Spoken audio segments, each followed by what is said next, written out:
1 drop water use చేయకుండా sweet corn ఇంకా onion వేసి పకోడీ ఎలా తయారు చేసుకోవాలో నేను చూపిస్తాను, చూసేయండి.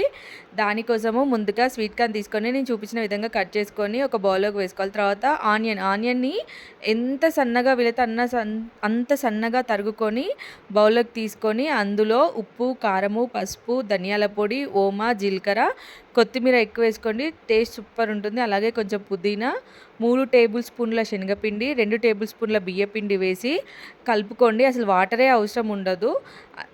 ఆటోమేటిక్గా ముద్దలాగా వచ్చేస్తుంది. తర్వాత స్టవ్ ఆన్ చేసుకొని బాండీ పెట్టుకొని ఆయిల్ వేసుకొని ఆయిల్ హీట్ అయ్యాక అందులో మనం కలిపి పెట్టుకున్న పిండిని పకోడీలాగా వేసుకోవాలి.